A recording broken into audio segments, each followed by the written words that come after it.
तो मूवी की स्टार्टिंग में हम देखते हैं कि एक जगह पर पूरी तरह से ड्रैगन्स का कब्जा था। वहाँ के लोग इन ड्रैगन से काफ़ी तंग थे, तो वो ड्रैगन से एक समझौता करते हैं, यानी कॉन्ट्रैक्ट करते हैं कि वो हर साल कई जवान लड़कियों को सेक्रीफाइस कर दिया करते थे, जिन्हें ड्रैगन्स आकर अपने साथ ले जाते थे उस जगह जहाँ पे ड्रैगन्स रहते थे। वो एक मैजिकल आइलैंड था जहाँ पे कोई भी नॉर्मल इंसान नहीं जा सकता था। कहा जाता था कि सिर्फ वही इंसान यहाँ जा सकेगा जो इन लड़कियों से सच्ची मोहब्बत करता होगा, यानी जिस लड़की को इस आइलैंड पर लेकर जाया जाएगा, जो उसका ट्रू लवर होगा, वही इस लड़की को भी बचा सकेगा और उन ड्रैगन्स को भी मार सकेगा। एक बार एक बहुत ही प्यारी लड़की को सेक्रीफाइस कर दिया गया और उसे ड्रैगन्स ले गए, लेकिन जो लड़का उसे पसंद किया करता था उसने हार नहीं मानी। उसने बोला कि मैं कभी गिव अप नहीं करूंगा और मैं इस आइलैंड को ढूंढ के ही रहूंगा। उसने दिन रात कोशिश शुरू कर दी और आखिरकार उसको वो आइलैंड मिल ही गया। जब वो इंसान उस आइलैंड पर पहुंचा तो उसे पता चला कि जिसे वो पसंद करता था वो लड़की तो अब इस दुनिया में ही नहीं रही, उसे ड्रैगन्स ने मार दिया था। उससे ये चीज़ बर्दाश्त नहीं हुई और उसने सोचा कि मैं ड्रैगन्स को मार के ही चैन लूंगा। तो इसलिए कुछ दिन वो उसी आइलैंड पर रहा और एक दिन अचानक से उसने ड्रैगन को मार दिया। लोगों में ये बात मशहूर हो गई कि ड्रैगन्स मारे जा चुके हैं और सब लोग इस आदमी की बहुत इज्जत करते थे। इसे ब्रेव मैन कहते थे कि इसने ड्रैगन्स को हंट किया। कई साल बीत गए और वो आदमी अब काफी बूढ़ा हो चुका था। उसका एक ग्रैंड सन भी था। अब जिस मुल्क में वो रह रहा था वहाँ का राजा अपनी ग्रैंड डॉटर से कहता है कि मैंने तुम्हारे लिए एक लड़का ढूंढा है, और वो कोई और नहीं बल्कि उसी ड्रैगन हंटर का ग्रैंड सन था जिसका नाम इगोर था। सब लोग काफी ज्यादा खुश थे क्योंकि उन्हें ये लगता था कि इगोर भी अपने दादा की तरह काफी स्ट्रॉन्ग होगा। अब वो दिन आ जाता है जब उन दोनों की शादी होने वाली थी। पिछले ज़माने में जब ड्रैगन्स को बुलाना होता था लड़कियों को सेक्रीफाइस करने के लिए, तो एक ड्रैगन सॉन्ग गाया जाता था जिसको सुनकर ड्रैगन्स अट्रैक्ट होते थे और उस लड़की को उठाकर ले जाते थे। अब कई सालों से ड्रैगन्स का कोई अता पता नहीं था क्योंकि सब लोग यही समझ रहे थे कि ड्रैगन्स हमेशा के लिए मर चुके। तो वो दोबारा से इन लोगों की शादी को सेलिब्रेट करने के लिए वो सॉन्ग गाने लगते हैं, अपनी मेमोरीज ताज़ा करने लगते हैं। लेकिन जैसे ही लोग सॉन्ग गाना शुरू करते हैं तो अचानक से वहाँ की हवाएं बदलने लगती हैं और अचानक से वहाँ पर अपेयर होता है एक बहुत बड़ा ब्लैक कलर का ड्रैगन। सब काफी हैरान हो जाते हैं कि ये कहाँ से आया। वो राजा की ग्रैंड डॉटर को, जिसका नाम मीरो सलावा होता है, उसे उठाकर ले जाता है। सब देखते रह जाते हैं और कोई इसे रोक नहीं पाता, इवन इगोर भी नहीं, क्योंकि वो इतना कैपेबल ही नहीं था। वो ड्रैगन मीरो सलावा को लाकर उस आइलैंड पर छोड़ देता है जो कि काफी अंधेरा था। वो एक काफी बड़े ड्रैगन के स्केलेटन से बना हुआ था और कोई भी वहाँ से एस्केप नहीं कर सकता था। मीरो सलावा काफी ज्यादा वरिड होती है कि तभी उसे वहाँ पर एक और लड़का दिखता है। वो उससे पूछती है कि तुम कौन हो, तुम्हारा नाम क्या है। तो वो लड़का आगे से चुप रहता है, उसे अपना नाम भी नहीं पता होता। तो मीरो सलावा समझती है कि शायद ही काफी बचपन में ही यहाँ पर लेकर आया गया हो और इस बेचारे को तो अपना नाम भी नहीं आता। तो वो उसका नाम अरमान रखती है। वो दोनों भी बातें कर ही रहे होते हैं कि तभी वहाँ पर एक खौफनाक सा ड्रैगन आ जाता है, जिससे देख के मीरो सलावा काफी डर जाती है और अपनी आंखें बंद कर लेती है। लेकिन जब वो अपनी आंखें खोलती है तो देखती है कि अरमान कहीं पर भी नहीं होता और उस आइलैंड पर अजीबोगरीब छोटी छोटी क्रिएचर्स भी थीं जो कि काफी क्रीपी लुक दे रही थीं, जिन्हें देखकर मीरो सलावा काफी परेशान हो जाती है। मीरो सलावा रोने लगती है और उसे ये लगता है कि अरमान को ड्रैगन ले गया। तो वो गुस्से में उस आइलैंड पर पत्थर मारने लगती है, जिससे उस स्केलेटन की एक बोन गिर जाती है और दूसरी तरफ का रास्ता निकल आता है। मीरो सलावा उस रास्ते के अंदर जाने लगती है, लेकिन उसके सामने ड्रैगन आ जाता है जो उस पर अटैक करने की कोशिश करता है। इससे बच के मीरो सलावा एक कॉर्नर पर चली जाती है जिसके नीचे पानी ही पानी था और तभी वहाँ पर अरमान आ जाता है। उसके साथ वही अजीबोगरीब क्रिएचर थी जो उसने ड्रैगन के साथ देखी। वो क्रिएचर मीरो सलावा पर अटैक करने ही वाली होती है कि तभी अरमान उसे रोक देता है और वो क्रिएचर अरमान की बात मानने लगती है। तो मीरो सलावा को ये डाउट होता है कि कहीं अरमान ही तो ड्रैगन नहीं, और वो उससे काफी ज्यादा डरने लगती है। मीरो सलावा का पाँव स्लिप होता है और वो नीचे गिरने लगती है, लेकिन अरमान फौरन से ड्रैगन में बदल जाता है। वो मीरो सलावा को गिरने से बचा लेता है, लेकिन खुद आउट ऑफ कंट्रोल हो जाता है और दोनों ही नीचे गिर जाते हैं। मिरुसलावा फौरन से उठकर चिल्लाने लगती है कि मेरी मदद की जाए, क्योंकि अरमान अब दोबारा से इंसान बन चुका था और बेहोश हो चुका था। तो मिरुसलावा एक पत्थर उठाकर उसे मारने लगती है, लेकिन फिर उसे एहसास होता है कि ये तो मेरी जान बचाते बचाते खुद गिरा, तो हो सकता है कि अच्छा ड्रैगन हो। अरमान पानी के अंदर ही होता है और मिरुसलावा उसे बाहर निकालती है, यानी यहाँ दोनों ने एक दूसरे की जान बचाई थी। जब मिरुसलावा उसे आइलैंड पर लेकर जाती है तो अरमान फिर से ड्रैगन में बदलने लगता है, लेकिन मिरुसलावा ये देख के डर जाती है और अरमान भी दोबारा से इंसान बन के बेहोश हो जाता है, क्योंकि वो काफी वीक हो चुका था। अगले दिन मिरुसलावा प्लान करती है कि मैं यहाँ नहीं रहूंगी, मैं यहाँ से भाग जाऊंगी।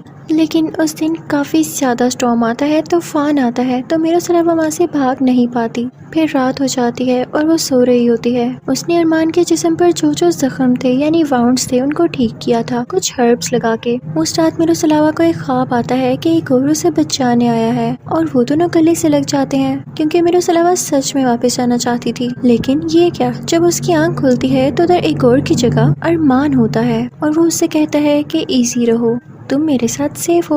अब हम देखते हैं कि कई दिन गुजर जाते हैं। दोनों को एक दूसरे पे ट्रस्ट होने लगा था और उनमें काफी अच्छी दोस्ती हो गई थी। वो एक साथ खेलते, स्विमिंग करते और भागते रहते थे। लेकिन अरमान एक दिन बैठकर सोचने लगता है कि ये मुझ पर ट्रस्ट करती है, लेकिन मैं नहीं जानता कि मेरे अंदर का ड्रैगन कब बाहर आकर इसे नुकसान पहुंचा दे। तो वो मिरुसलावा को अपनी सारी कहानी बताता है कि मैं कैसे ड्रैगन बना। वो कहता है कि मेरे फादर एक ड्रैगन थे, वो यही चाहते थे कि मैं भी ड्रैगन बनूं, लेकिन मैं एक इंसान बनकर अपनी जिंदगी को ज्यादा अच्छे से एंजॉय कर सकता था, तो मैंने उनकी बात नहीं मानी। और इसी तरह एक दिन मैं खेल रहा था तो मैंने ये देखा कि एक इंसान आकर मेरे फादर को मेरी आंखों के सामने मार गया। और हमें यहाँ पर पता चलता है कि वो कोई और नहीं बल्कि इगोर के ग्रैंडफादर थे, यानी वही ड्रैगन हंटर। और जो बच्चा हमें स्टार्टिंग में दिखाया गया वो अरमान ही था। इसलिए अरमान का ट्रस्ट इंसानों पर से हट गया और उसने सोचा कि मैं इंसान बन के क्या करूंगा, ये तो जालिम होते हैं। और अब वो अपने फादर का बदला लेने वाला था, इसलिए उसने सोचा कि वो ड्रैगन ही बनेगा। लेकिन साथ ही वो ये भी बताता है कि ड्रैगन बनने के बाद मुझे पता चला कि ड्रैगन्स भी अच्छे नहीं थे। वो आप लोगों के मुल्क से जिन भी लड़कियों को लाते थे उन्हें अपनी आंख से जला देते थे, और जो राख बचती थी उनसे बेबीज पैदा होते थे। और मैं भी उन्हीं बेबीज में से एक बेबी हूँ, इसीलिए मैं आधा इंसान और आधा ड्रैगन हूँ। मैंने खुद पर बहुत कंट्रोल किया है। मैं वैसा ड्रैगन नहीं जो इंसानों को जलाकर मार दूं, और मैं ये भी बहुत कंट्रोल करता था कि मैं कभी ड्रैगन न बनूं। लेकिन मिरुसलावा, जिस दिन तुम्हारी शादी हो रही थी तो तुम्हारे मुल्क के लोगों ने एक बार फिर से ड्रैगन सॉन्ग गाया, जो कि मेरे बचपन की याद था, और मैं उसी की तरफ खींचा चला आया, और पता नहीं क्यों मैं तुम्हें उठाकर अपने साथ ले आया। तो मिरुसलावा से कहती है कि ठीक है, परेशान नहीं हो, मैं तुम्हारी मदद करूंगी तुम्हारे इस ड्रैगन पर काबू पाने के लिए।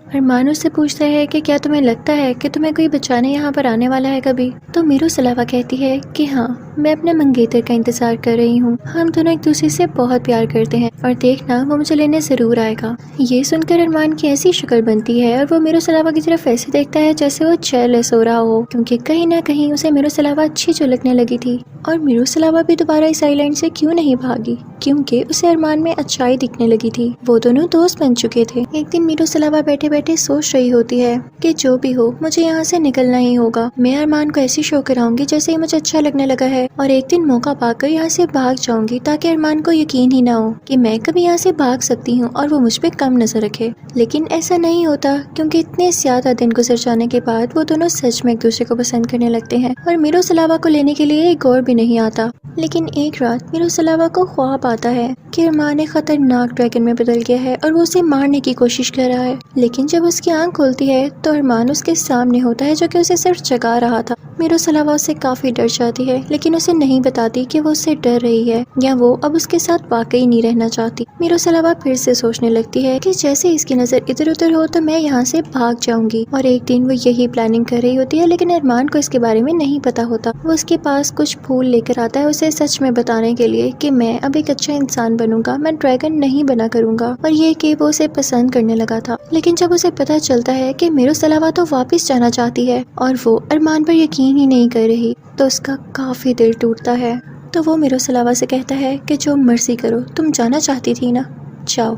मैं तुम्हें नहीं रोकूंगा अब। और ये कह के वो गुस्से से केव के अंदर चला जाता है, क्योंकि गुस्से में और दुख में उसका ड्रैगन उसके जिस्म से बाहर आने लगता था और वो ये नहीं चाहता था अभी भी कि वो मिरोस्लावा को हर्ट करे। मिरोस्लावा उससे कहती है कि मुझे माफ कर दो, मैंने तुम पर यकीन ही नहीं किया, क्योंकि उसे भी अपनी गलती का एहसास हो चुका था कि सिर्फ मेरी खातिर अरमान ने खुद के ड्रैगन पर काबू पाया और मैंने ही उसे धोखा दिया। अगर मैं जाना चाहती थी तो मुझे उससे साफ साफ कह देना चाहिए था, इस तरह उसकी फीलिंग्स के साथ तो ना खेलती। लेकिन अरमान भी अब उससे खुद दूर होना चाहता था, क्योंकि वो कहता है कि अब देर हो चुकी है। मैंने जितनी देर लगाई इस ड्रैगन को कंट्रोल करने में, तुमने एक पल के अंदर वो सब तोड़ दिया। अब मेरा ड्रैगन मेरे कंट्रोल में नहीं, मैं सब हार चुका हूँ। तो मिरोस्लावा को मजबूरी में बोट लेके वहाँ से जाना पड़ता है। वो काफी उदास होती है। दूसरी तरफ समंदर में हम ये देखते हैं कि इगोर और उसका भाई भी मिरोस्लावा को काफी अरसे से ढूंढ रहे थे, लेकिन जैसे मैंने आपको बताया कि ये आइलैंड मैजिकल था तो वो इसको ढूंढ ही नहीं पा रहे थे। यहाँ हमें पता चलता है कि इगोर मिरोस्लावा को पसंद नहीं करता था, ना ही उससे प्यार करता था। वो तो बस ये चाहता था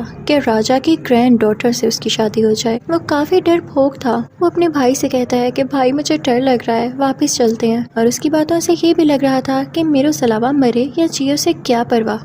तो उसका भाई कहता है कि तुम कितने डरपोक हो। और जब देखता है कि इगोर को ही कोई परवाह नहीं उसके मंगेतर की, तो फिर हम यहाँ पे सर खपाई कर ही क्यों रहे हैं। वो लोग जाने ही वाले होते हैं कि दूर से उन्हें मिरोस्लावा दिखाई देती है। यहाँ पर इगोर फौरन से यू टर्न लेता है और उससे कहता है कि मैंने तुम्हें कितना अरसा ढूंढा, तुम कहाँ थी, मुझे याद आती थी। और वो उससे ये भी कह देता है कि चलो मैं इस ड्रैगन से बदला लेना चाहता हूँ।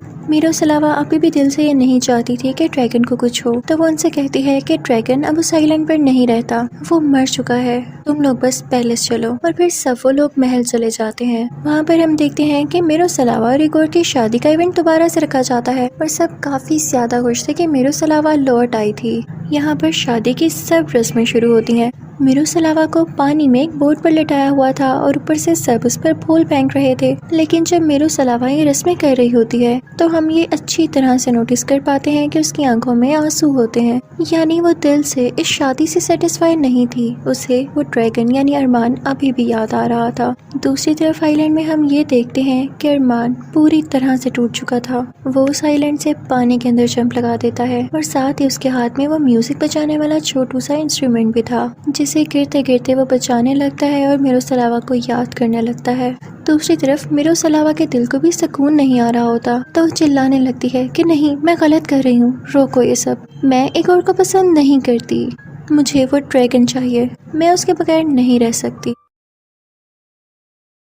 जब सब ये सुनते हैं तो काफी हैरान रह जाते हैं, और इगोर तो सबसे ज्यादा। तभी मिरोस्लावा वो ड्रैगन सॉन्ग गाने लगती है, लेकिन जैसे ही वो गाना गाती है तो देखती है कि कोई फर्क नहीं पड़ा। वो काफी उदास हो जाती है ये सोचते हुए कि शायद अरमान ने वाकई अपनी जान ले ली। लेकिन कुछ टाइम गुजरने के साथ ही हवाएं बदलने लगती हैं और साथ ही वहाँ पर आ जाता है वही ब्लैक ड्रैगन यानी अरमान, और वो मिरोस्लावा को अपने साथ उठाकर ले जाता है। मिरोस्लावा भी खिल उठती है। इगोर पहले तो कुछ नहीं करता क्योंकि वो ड्रैगन से डर रहा था, लेकिन जैसे ही वो उसको दूर लेके जाने वाला होता है तो इगोर अपनी तरफ से नकली का उस पर अटैक करने की कोशिश करता है। तो इगोर का भाई उसे मारता है और कहता है कि बस करो अपनी एक्टिंग और जाने दो मिरोस्लावा को, तुम डिजर्व ही नहीं करते थे। ड्रैगन मिरोस्लावा को उसी आइलैंड पर ले आता है। वो खुद को कंट्रोल नहीं कर पाता और उस पर आग फेंकने ही वाला होता है, उसी रस्म की तरह जो कि ड्रैगन्स लड़कियों पर आग फेंक कर उन्हें जला दिया करते थे। लेकिन यहाँ पर मिरोस्लावा उसे बताती है कि मैं तुम्हें पसंद करती हूँ। वो ड्रैगन काफी हैरान हो जाता है कि मेरे इस रूप को भी देख के मुझसे ये कह रही है। तो मिरोस्लावा कहती है कि हाँ अरमान, तुम चाहे मुझे जला दो या अपने पास रखो, मैं अब यहाँ से नहीं जाऊंगी क्योंकि मैं वाकई तुमसे सच्चा प्यार करती हूँ। ये देख के वो ड्रैगन भी काफी ज्यादा सैड हो जाता है और मिरोस्लावा की गोद में सर रख लेता है, क्योंकि किसी ने पहली बार उसके इस ड्रैगन रूप में उससे इस तरह से प्यार से बात की। फिर हम देखते हैं कि उन दोनों की शादी हो जाती है और वो काफी खुशी से रहते हैं। अगले सीन में हम देखते हैं कि वो दोनों अपनी एक छोटी सी बेटी को कहानियां सुना रहे होते हैं, यानी उन्हें साथ रहते हुए काफी अरसा हो चुका था और वो आगे भी एक साथ उसी जगह पर रहना चाहते थे। वो छोटा सा क्रिएचर उनकी बेटी का ख्याल रखता है और वो दोनों एक साथ काफी खुश होते हैं। इसी सीन के साथ इस मूवी की यहीं पर एंडिंग हो जाती है। Thank you so much for watching.